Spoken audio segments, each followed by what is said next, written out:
Hello, good morning. সকলকে welcome জানিয়ে আরও একটি নতুন ভিডিও শুরু করলাম। আর আজকের ভিডিওটা শুরু হলো আমার এই রান্নাঘর থেকে। আর আজকের রান্নাটা আমি একটু তাড়াতাড়ি বসিয়ে দিলাম, কারণ ভাবছি বিকেলে একটু বেরোবো। আমরা যেখানে থাকি তার কাছেই একটি শিব মন্দির রয়েছে, তো শ্রাবণ মাসে সেখানে একটু ছোটোখাটো মেলা বসে, তাই ভাবছি ছেলেকে নিয়ে সেখান থেকে একটু ঘুরে আসবো। মোটামুটি রান্না অনেকটাই হয়ে এসেছে। ছেলের জন্য মাছের ঝোল ভাত রেডি হয়ে গেছে, আর আমাদের জন্য বানিয়েছিলাম বিরিয়ানি। আর এই যে এক পিস করে মাছ তার সাথে ভেজে নিয়েছি, আর সাথে ছিল রায়তা আর কোল্ড ড্রিঙ্কস। আর বিরিয়ানি বানালে আমি দুবেলার মতোই বানিয়ে নিই, তাই রাতে ফিরে আর খাবার বানানোর ঝামেলাটা থাকবে না। চলুন তাহলে বেরিয়ে পড়ি। আর একটু তাড়াতাড়ি বেরোলাম, তার কারণ এখন বর্ষার আকাশ তো বলা যায় না কখন বলতে কখন বৃষ্টি এসে যায়, তাই তাড়াতাড়ি গেলে তাড়াতাড়ি ফিরতে পারবো। আর এই মন্দিরটি আমাদের বাড়ি থেকে ছিল প্রায় 15 থেকে 20 মিনিট গাড়িতে। আর ওই যে পাহাড়ের উপরে মন্দিরের চূড়াটি দেখা যাচ্ছে, চলুন তাহলে ওখানে যাওয়া যাক। আর মন্দিরে যাওয়ার আগে চলুন ছেলেকে একবার এই মেলা থেকে ঘুরিয়ে নিই, কেননা ওর এই মন্দিরে আসার একমাত্র কারণ হলো এই মেলাটি।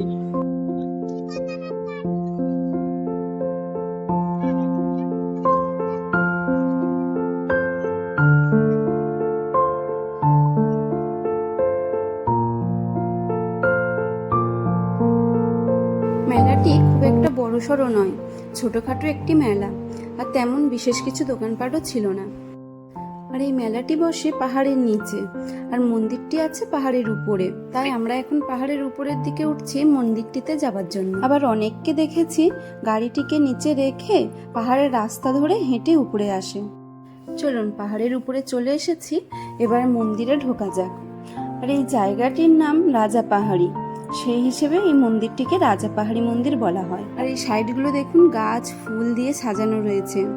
এখানে যদি কেউ চায় ফটো ভিডিও তুলতে পারে, আর 2-4টে ফটোগ্রাফার ঘোরাঘুরি করছে, ওরাই এখানে ফটো তুলে দেবে।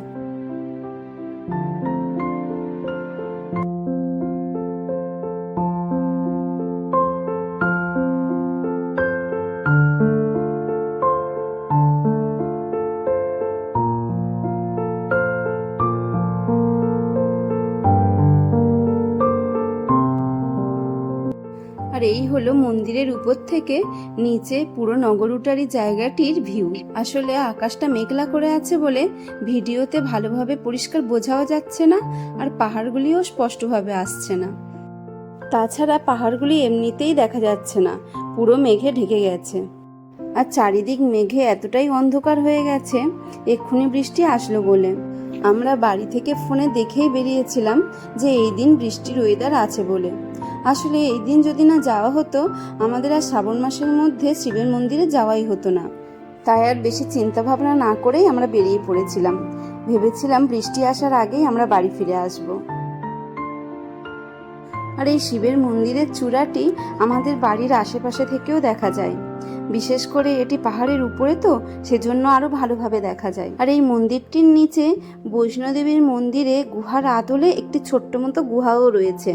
এই যে রাস্তাটি দেখা যাচ্ছে, এখান থেকে গেলে গুহাটিতে যাওয়া যাবে। এছাড়াও এই মন্দিরটির আশেপাশে অনেকটাই জায়গা রয়েছে।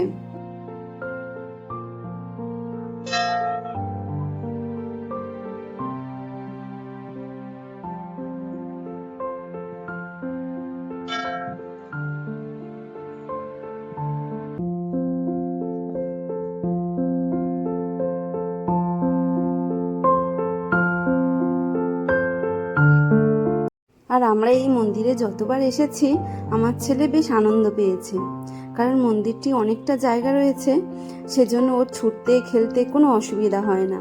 শুধু একটু ভয় রয়েছে, মন্দিরটি পাহাড়ের উপরে তো, সেজন্য একটু পড়ে যাওয়ার ভয় আছে, কিন্তু পুরোটাই বাউন্ডারি দেওয়া আছে, কোনো অসুবিধা নেই। তবু বলা যায় না বিপদ কখন কিভাবে আসে, সেজন্য ওকে একটু ধরে ধরে রাখতে হয়। পরে শুরু হবে শিবের আরতি, সেজন্য এখন মন্দিরে পর্দা দেওয়া রয়েছে, একটু পরে পর্দাটা সরানো হবে। আর সন্ধ্যের পরে এই উপর থেকে বাইরের ভিউটা আরো সুন্দর লাগে, কিন্তু সেটা আজকে ভালোভাবে দেখাতে পারছি না। তার কারণ এমনিতেই তো আকাশ অন্ধকার হয়ে রয়েছে, যার জন্য বাইরেটা পরিষ্কারভাবে দেখা যাচ্ছে না। এছাড়াও এই বর্ষাকালের জন্য বাইরে গাছপালাগুলি এতটাই জঙ্গল হয়ে রয়েছে, যার জন্য নিচেটা পরিষ্কারভাবে বোঝা যাচ্ছে না। এর আগে এই মন্দিরটিতে আমি যতবার এসেছি এত লোকজন কোনোবারেই ছিল না। এখন শ্রাবণ মাস চলছে তো সেজন্য ভিড়টা একটু বেশি। তবে সকালের দিকটা মানুষজন একটু পুজোটা বেশি দিত। তবে শ্রাবণ মাসের লাস্ট সোমবার নাকি প্রচণ্ড ভিড় হয়েছিল, মন্দিরে পা দেওয়ার মতো জায়গা ছিল না। আর বলতে বলতেই বৃষ্টি শুরু হয়ে গেছে, তাই আর আরতির জন্য অপেক্ষা না করে বেরিয়ে পড়লাম। আরও দেরি করলে ছেলেকে নিয়ে যেতে অসুবিধা হয়ে যাবে বৃষ্টির মধ্যে। তাহলে ভিডিওটা আজকে এখানেই শেষ করলাম।